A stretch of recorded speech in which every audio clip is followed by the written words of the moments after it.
Hello! Welcome in my new video.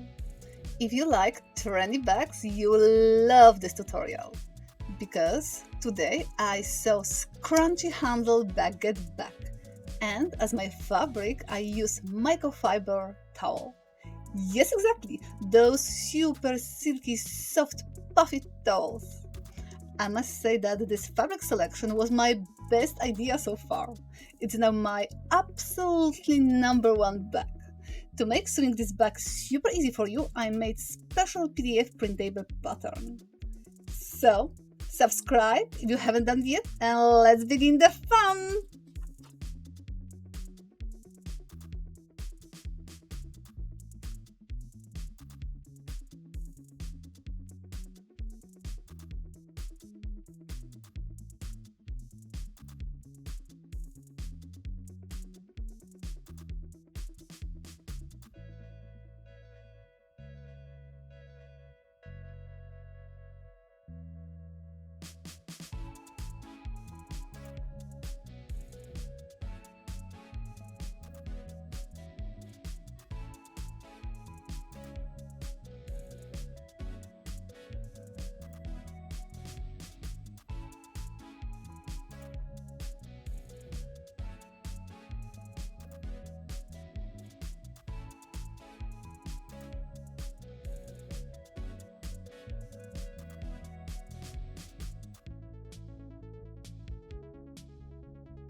you have it, ready scrunchie bag. Super silky, soft and puffy. Plus, you can keep many things in it or use it as towel. As I told earlier, it's now my favorite #1 bag. Love it totally! Thank you for watching. Have a great day and most importantly, have fun!